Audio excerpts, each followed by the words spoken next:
You're listening to the Meet the Farmers podcast with me, your host, Ben Eagle. Please remember to subscribe to the show wherever you are listening.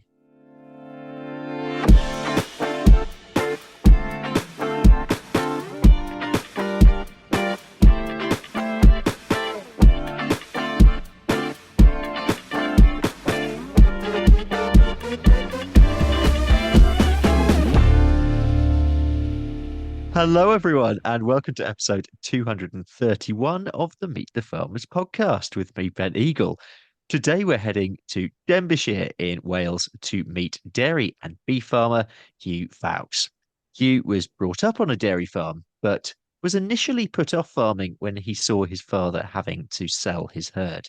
He got the farming bug at college, though, and ended up re-establishing a dairy on his family's farm, with a micro dairy of around 15 red poles.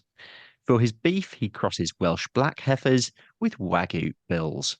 The whole system uses regenerative techniques, and Huw also works on another local dairy farm to supplement his income while he grows the dairy at home. Huw, welcome to Meet the Farmers. Thank you for doing this. No problem. Thanks for having me. It'll be quite a good chat, I think. Oh, no, it's great. And so we got to know each other through Just Farmers. We had Ben Cooper on last week, and you were in the same group. It's great to be speaking to you for this one. Let's dive in and just give us the tourist guide to your part of Wales, first of all. Like you said, I'm in Denbighshire, which is North Wales. Pretty windy here today. There's a lot of wind going on, so a lot of bins flying around. So if you hear anything in the background, that's what that is. But yeah, you've got the coast at the right in the north of the county. I'm in the top half of the north, called the Vale of Clwyd. Got some really good productive lands down here in the Vale of Clwyd where I am. And then you've got sheep and cattle grazing the hills both sides. And then you go further down south, it gets a bit more mountainous. You've got a bit of everything here really. Crops, a lot of dairy farms, and then sheep's at the top. So get to see a bit of everything really. Yeah. And so I went on your website before doing this, and it looks a really, really beautiful part of the world, actually. Yeah. I was also very impressed with the film on there as well. Did you do that yourself? No, so I got a bit of help. Well, the initial film I did a couple of years ago, there was a chap called Elliot Waring from Chester reached out to Okay. me. He just wanted to expand his portfolio kind of thing and try something a bit new, and then saw that I was trying something new within the dairy sector as well. So, he felt as if he wanted to, well, he thought we'd get on, and we did, to be fair. And spent a couple of days filming, and it's been a priceless bit of film really to Oh, help it's me fantastic. start to get the story out there. And to be fair, there's a lot of people out here that have sent me messages wanting to help with filming that kind of stuff, and really lucky to be fair. Really lucky. That's a great story. Um, uh, how long has the farm been in the family? Because you were a family farm. And Yeah. I mentioned in the intro that there were cows on the farm when you were growing up. Then there weren't, and now there are again. Yeah, so it's where my grandfather farmed before my dad. So yeah, when my grandfather farmed, it was a dairy farm, but not many cows, something like 20, 30 cows. There's a lot of potatoes grown here. It's that kind of land. And then my dad came home from university and took the farm over. My dad milked about 115, 120 cows. And yeah, in 2005, he packed in. It's the same story with a lot of small dairy farms around here, really. It's kind of like everyone's fighting for the same bit of land. Everybody needed to expand their herds because the profit margins were so small. And yeah, everyone was just fighting for the same bit of land, really. So dad made I think it was the wise decision to go out to milk at the time and just rented the farm out, really. And then my dad went back to university to train to be a geography teacher. Okay. Oh, wow. So that's what my dad did for a few years, and then he finished that and went to work with NRW, the wildlife Yeah, people, all them kind of yeah. things, and then he's moved on from Natural them. Resources Wales, isn't it? That's it, Natural Yeah. Resources Wales.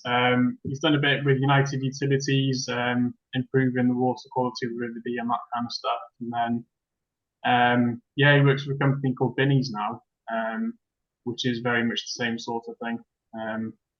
And it ties in well with what I'm doing here as well, because I've gone down the route of trying to farm in a nature friendly way, and that ties in well with a lot of work he does with his job. So we kind of share a lot of ideas all the time, so it works quite well. But yeah, gone a bit off route there really, and yeah, since my dad stopped farming, the farm's basically just been rented out. We had a few tenants here growing crops of maize and stuff, and had a few cows in the shed, but then it's always been my dream to kind of take it back. I loved, the dream's always been to milk cows here again. And then that's basically what I've spent the last 4 or 5 years trying to do, really. And then as of about 6 months ago, it's what I do full time now as well. So you could say I'm living the dream, but it's getting there anyway. It's getting there. No, absolutely. Take us to, I suppose, to that point when the dream sort of started becoming reality, so to speak. So you actually you had this idea that, yeah, you wanted to bring cows back, but you actually, a lot of people have dreams, but they don't make them happen. You actually did. So what did you do? And take us to that point where you decided, you know what, I'm actually going to make this happen. So yes, basically I went to university basically because I wasn't sure of what I wanted to do at the time, so I just did what everyone else does, went to uni. Yep. And then came home, got a job on a local dairy farm, and after a couple of years there, my interest in dairy farming grew. So I started, I had the opportunity to do whatever I wanted at home because I've got a bit of a clean slate there to start. So I started contract rearing dairy heifers. So Okay. that's what I did for the first couple of years, and then I just found that a bit of a hamster wheel. Really, it was just it was trying to meet certain targets, certain weights for the cows, and you were having to put a lot of inputs into the system to make it work. I found it quite a fragile business model because you're relying on all these inputs, and you have no control over the costs, and you're only getting paid a certain price for it. So that's where I started thinking, what else can I do here? To secure a long future for the business as well. I wanted to invest in something that was going to be, long term. And there's always been a lot of negativity, I think, around the dairy industry, and I just found the last few years there's been a lot of people shouting about how bad dairy is and how bad beef is, and it really frustrated me because I didn't feel as if farmers were getting their say. And I thought, why don't I just start from scratch at home now and show people the benefits cows can have on the environment, on our health, on creating ecosystems and biodiversity on the farm and that kind of stuff. So that's kind of what I focused on for the past 4 years. And then I started with buying my own Welsh black heifers in, and then crossed them with Wagyu because we were trying to target quite a high end market really, where Yep. people appreciated quality. But then since going down that route, I found Wagyu aren't particularly well at fattening on grass.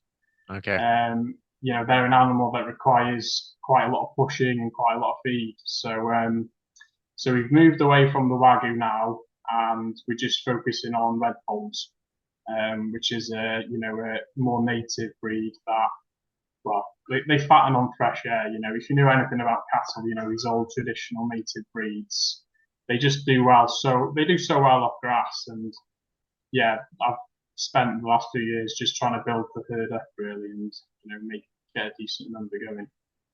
Fantastic.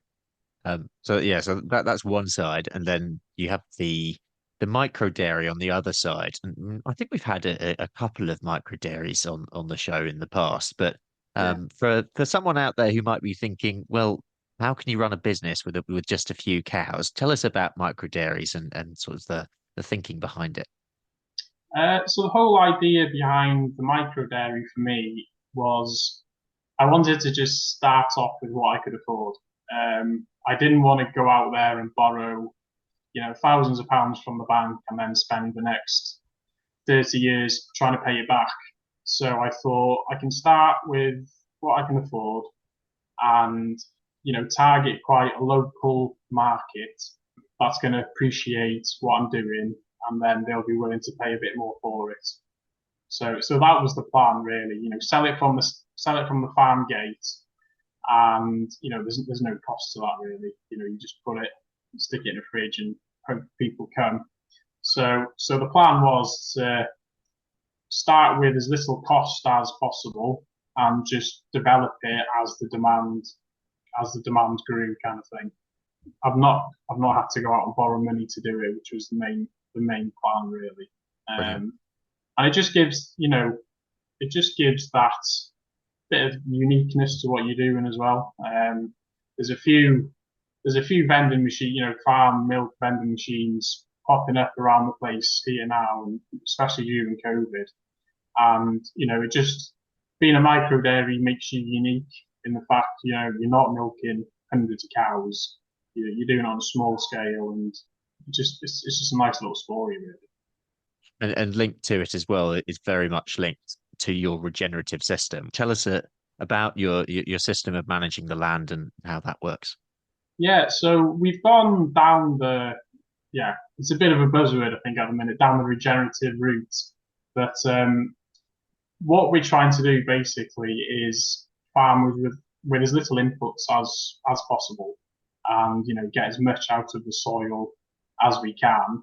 And we found the best way of doing that is every decision we make now is involved around the health of the soil. So if we're planning what crops we're putting in next year or the year after that, we'll be asking ourselves, right, what's going to be benefiting the soil? And then we'll do that. For example, we'll see if we see there's a field looking not so good. Diversity is our first go-to. Is add as much diversity of plants into that field as we can. And then we'll go, we don't use any chemical fertilizers or sprays anymore. So we need some nitrogen fixing, and your legumes and your clovers and all that kind of stuff does it for you. So it's been a hell of a lot of experimenting, to be honest with you. There's a lot of things that haven't worked. There isn't just a go-to book where you can just find out what's going to work out on your farm. Because I think the trickiest thing with this whole regen is what might work on someone else's farm might not work on my farm. Yeah. That's been the hardest thing, really. But I wanted a business that I didn't have to rely on inputs really. Could make the most out of the soil, and it also just gives you a really good USP as well, because we direct sell the milk and the beef and all that kind of stuff. If you show the public that you're willing to farm in a way that has a positive effect on the environment as well, and you're not just focused on production, it makes them willing to pay a bit more than what they'd usually pay if they go to Tesco or something like that. There's so many pros I think to farming in this way, and it's been a rabbit hole that we've been exploring for the past few years, and I think we're only just scratching the surface. Yeah. What you say sort of some things work, some things haven't. What have you been Yeah. finding has worked for you? Our whole grazing management has completely changed now. So instead of just set stocking, turning cows into a field and leaving them to it, we rotationally mob graze the cows now. And I think there's a massive difference between rotational grazing and rotational mob grazing, and I think that's something a lot of people don't really understand at the minute. And I think the biggest difference is your rest period and how much stock you actually put on an area of land. So what we try and do is in the summer and peak growing season, we'll try and give the paddocks at least 60 days rest. So 60 to 90 days of rest, and then move the cows at least twice a day onto a fresh piece. And then what we found by having them really long rest periods, you're turning cows into grass that's, it's chest high in some places, Yeah. and some croxfort and all that kind of stuff. It can go over your head. So it looks a complete mess, and your initial thoughts is, Christ, they're just going to waste most of it. But you've got to just switch your mind to thinking, right, that waste is actually been trampled into the soil, and it's building that organic matter up, and that's what's going to make your soils healthier, kind of thing. So the way we graze the cows is definitely the biggest change, and what we're most excited about really at the minute, because the first year we tried it, there'd still be a lot of organic matter at the top of where they've been for for a few months, kind of thing. But what we're gradually seeing is that organic matter disappearing quite a lot quicker.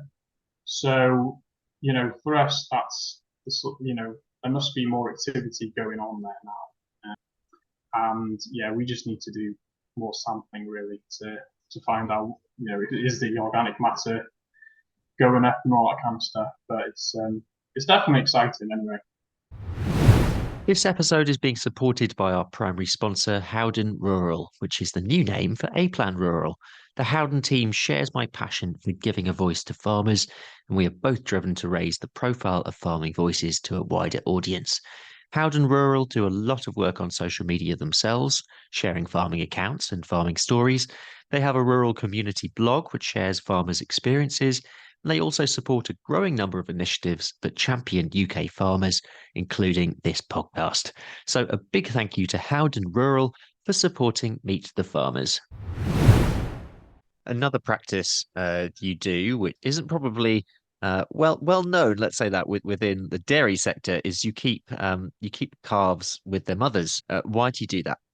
Well, basically, when I started all this a few years ago, I did quite a bit of research into what the public actually thought about dairy farming, and the biggest thing that people don't like is the fact that the calves are taken away from the mothers. Because a lot of people that haven't may not have been on a farm before and seen what happens to them, that sounds absolutely terrible. And so I just wanted to see if I can do it to start off with. And it's been another learning curve. It's not as easy as it sounds to keeping the calves on the mother. There's a lot of work involved that you don't think about really. But it's definitely been the most rewarding thing to crack and to get right, because your initial thought is, Christ, we're going to have a lot less milk here now. But Absolutely. we've kind of worked it so that the breed of cow we milk don't typically yield high anyway. And then what we'll do is we'll separate the cows and calves at night, and then milk the cows in the morning, and then they spend the rest of the day together then, and then the cows get to drink the rest of the milk through the day. Okay. And yeah, it's just gives us that the USP for the milk, and you get in the best of both worlds out of your cow as well. So you're getting a proper dual purpose cow that can yield you 10, 15 litres a day from the best ones, and then she can also rear a good chunky beef calf that we can sell through the farm's beef box scheme in 3 years' time as well. So you're just stacking a few different enterprises from the same bit of land and the same animal, really, and it seems to work. It seems to work, yeah. Yeah. Do you know any other farmers who do that, and can you see as like you say as public perception sort of moves towards that, can you see that sort of change in the industry happening perhaps? Um, I can. I know. There's a few people doing it. There aren't a lot of people doing it, but you've got to forget what you already know about milking cows. Because after finishing uni, I milked on a dairy farm for 13 years before I started doing this, and then Yeah. you have to put all that, you have to chuck all that out the window and Okay. start again. And you have to get more for your product for the time you have to invest in in milking now, because it takes me an hour and a half to milk 7 cows because Wow. you have to get it spot on. When you get it right, and they come in the parlour, they drop the milk. It's lovely, but especially these old breeds, their instinct is it's really strong. So her initial thought is, why am I going to give you milk when I've got my calf to rear? Yeah, of course. So you've got to spend a lot of time with them for them to trust you to give you the milk, and most of the time you've got to have the calf in there in the milking parlour as well. So the time you've got to put into it and the patience you've got to have, it's you just got to think of milking in a different way altogether. And I think that's the biggest boundary anyway, is the time it takes. So if anybody out there knows how to do it quickly, let me know. Yeah. Yeah, do get in touch. Yeah, Another thing you are experimenting with is trees on farm, which is another yeah, thing that yeah, is becoming more and more talked about. You've yeah. got a silver pasture system going on. Mm-hmm. Tell us about that.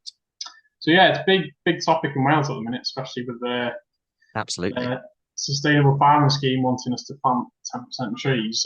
So we started experimenting with a bit of an agroforestry field a couple of years ago, where we planted 5 rows of trees into a 4 acre field, and then the plan was to graze in between the rows. So you're not necessarily wiping that 4 acres out and just dedicating it to trees. You're growing trees, and you can still graze cows in between them. Um, at the time, yeah, this was quite an expensive mistake, but at the time, I could only just afford the trees and couldn't afford to fence them off properly. Okay. So I just relied on electric fencing to separate the trees from the cows, and yeah, it worked fine for a few months, and then you get calves being born, and then they go through the fences, and then they start ripping fences out and dragging little trees with them. So that was a mistake. So we had to replant all them, and we'll get them fenced off properly. And then, funny enough, yesterday I just bought another 100 fruit trees this time to plant in another 4 acre field. Okay. And then the first thing I've done with these is fenced it off properly. So fenced 5 alleys in another 4 acre field, and then planning to graze only about 3 or 4 cows in between these rows, and then have about 200 to maybe 300 chickens then following the cows round. So that's quite an Fantastic. exciting experiment that we're going to be doing this year. But then the whole point of the fruit trees is, you know, Welsh Government want us to be planting trees, but I don't want to just plant trees for the sake of planting trees. That we've got to get some kind of return on that. So what we're hoping is, if we can plant fruit trees, we can sell the fruits at the end of the day. Whether that's going to be just selling them through the honesty box, or whether we make cider or fatten pigs on them, or anything kind of thing. It's just again, trying to stack a couple more enterprises on the same bit of land, trying to make it pay for itself a bit better. Fantastic. It's all about that classic, isn't it? The right tree in the right place. Yeah, And yeah, yeah, yeah, yeah, listeners, if you haven't already, please do scroll back to we've had two mini series now actually with the Forestry Commission looking at trees on farms. There's yeah, there's plenty to dig in on that, but I'm sure that yeah, trees on farms is going to be something that we continue with talking about in future.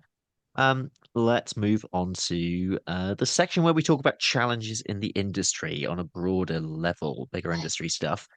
What for you, and this is a big question, what's the biggest Yeah. challenge that farming faces at the moment? Well, one of the biggest challenges I think um, is how little the public know about farming, and especially the consequences of um, how food is produced, and the effects that has on them and the environment and everything, and just overall knowledge. I think people haven't got a clue these days. Well, too many people these days haven't got enough knowledge about how their food is produced, especially the benefits certain way of farming has on the environment and your health. I think for me that is going to be the biggest challenge, and it's definitely something I want to concentrate more on this year. Is you know doing more farm tours and farm walks and talks, inviting the public onto the farm and showing them exactly what we do, and the benefits that has on everything around us. So yeah, I think the way when I sell our milk and sell the beef and all that kind of stuff, I've got a hashtag that we use all the time, which is hashtag Know Your Farmer, because people you know who your doctor is, you know who your electrician is, you know your plumber, but hardly anybody knows the farmer kind of thing and knows exactly where their food comes from. So I think if people had a better idea where their food came from and how it was produced, I think more people would support the local farmers and support farmers that are you know trying to farm in a positive way. So yeah, for me the biggest challenge is just consumer knowledge really. Yeah. Um, I think it's such an important point, isn't it? And there is this, I think there's still this perception that even if you live in the countryside, then you know your local farmer or you know yeah, about farming, yeah, and it's just about sort of an urban thing. But actually, no, I think we need to be talk to your local, yeah, get involved with your local community as well, yeah, because yeah. apart from anything else, yeah, engage with them. Yeah, definitely, and it works both ways as well. We've got to be as farmers, we've got to be willing to open the gate and show people exactly what we do, and don't be afraid to hide behind the gate, and be scared of what people might think, because there's even people around here in the Vale of Clwyd, they've never been onto a farm, they've never seen cows properly. Yep. And how can you expect people to pay more for food and respect their food more? If they don't have that connection with the farmer and the land and how the food is produced. So that's something I really want to focus on more going forward. Definitely. Mm. Yeah, talking of going forward, you clearly you're doing a lot at the moment anyway, and you've got lots of new projects on the go. But where would you like all this to go? Where do you see yourself in, I don't know, 10, 20 years time? What's the future for the farm? And of course, yeah, there's a lot of change we've got going on generally in ag as well, and climate issues and everything else. Yeah. Joe, I'm planning like 12 months ahead at the minute, so 10 years I haven't thought of, but I'd love to be at the point where we've got, a few different enterprises stacked up on the farm. So, the micro dairy is now pretty much where it needs to be. I'd like to focus a bit more on beef sales so that we're selling all the beef direct through the farm. I haven't really got much of a farm shop at the minute, so I'd love to convert one of the old farm buildings into a little shop or something. Because at the minute we've just got like a trailer that's been painted up and it's converted into an honesty box. So focusing more on selling from the farmyard, I think is the route I want to go down. And yeah, planting these fruit trees, I'm hoping we can then supply the shop with fruits, and then we did put a polytunnel up last year, and we've just ordered another one now. So we're hoping to grow veg as well. And I am one of 5 kids, So there's five Oh, of us are all you? together. Oh, Yeah. wow. Well, my sister isn't really. She lives up in Leeds. She's not involved with the farm. I've got another brother that's out in Australia at the minute. My other brother works on a dairy farm down the road, and then Sean, the youngest brother, he's quite keen now in being involved at home as well with what we're doing. So he's actually just bought a load of ducks, so a load of Muscovy ducks, Okay. and yeah, we plan on, well, what he's going to do is basically rear his own meat birds, so that we can sell duck as well, basically. You know, Exciting. pasture duck. Maybe even try a few geese and stuff for Christmas and that. Just a little more about our primary sponsor, Howden Rural, which is the new name for A Plan Rural. Same people, different name. Howden Rural provide bespoke insurance cover for farms and estates. This could be for anything from tractors and machinery to a new exciting diversification venture. So for more information, visit howdeninsurance.co.uk/rural. We're going to move on to the quick questions. These are a Well, bit of fun. First is give me a book, film, or TV show that you could read or watch again and again. I don't do that much reading, but I did read a book not long ago by a guy called Gabe Brown. It's called Dirt to Soil or Yeah, to something like soil. that. Yeah, and it's a book I read from start to finish, and that says a lot. That says a lot because I don't like reading. So yeah, that's the go-to book really. And film, I watch it over and over again. Is Gladiator. Ah, fantastic. Watch it. I just watched it again the other day. Proper classic. Yeah. Next one is if you could have dinner with a well-known person, and that could be at any time in history, they can be alive or dead. Who would Yeah. it be and why? Oh, I don't know. Probably Jim Carrey, I think. I just, yeah, it doesn't matter what mood I'm in. If I watch that guy on the telly, he just makes me laugh. So I'd love to have a meal with him. It'd be hilarious, I think. Great, great. And last one, your favorite sport? I used to play a lot of rugby. Used to play a lot of rugby, but then I broke my leg playing, so I stopped because when you got cows to look after, it's not ideal having a broken leg. Um, but yeah, I try and keep fit and all that kind of stuff. So going to the gym and all that kind of stuff now. I didn't about 12 months ago. I wasn't doing anything, but then since being at home full time, I try and make a bit more time for myself now as well. So yeah, Very probably won't good. start rugby again. That's a good message to go out to all farmers as well. Yeah, keep your fitness up. Yeah. The final questions. If you have a message for the public, what would it be? Message for the public. I did actually write a couple of things down. Oh, great. Well, I just made a couple of notes, but my message to the public would be, where you buy your food from and how that food is being produced is much more important than the actual product, I think. As in it's red meat or it's dairy. If you're buying your fruit and veg from the supermarket and it's been grown in polytunnel somewhere in Europe that's been sprayed to hell and there's no ecosystems, no diversity there. Is that really better for you than 100% grass-fed beef that's been reared outdoors its whole life and with nature? So just my message would be spend a little time figuring out where your food comes from, how it's been produced, and I think you'll find it'll have huge benefits on not only your health but the whole health of you could sort out all those problems. Okay. And a message for farmers. I know it's hard, but I see things at the minute is very exciting.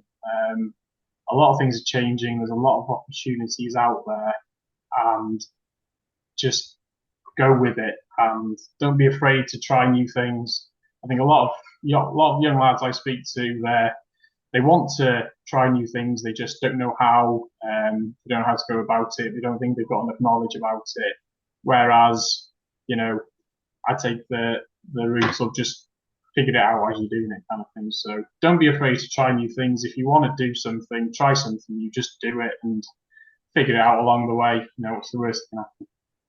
Yeah, I love that. I'm a big believer there are two ways of seeing everything, and you can either Yeah, choose to be terrified about everything that's happening at the moment, or or you can choose to see there's opportunity. yeah, Depends how definitely. you frame it. Yeah, challenging time, but there is opportunity there. And finally, your recommendation for a blog, podcast, or social media account to follow, which can be farming or non-farming. Um, I don't listen to that many podcasts and stuff, but I do. One I did listen to quite a lot actually was How I Built This. I think I mentioned Ah, it to you yeah, you did.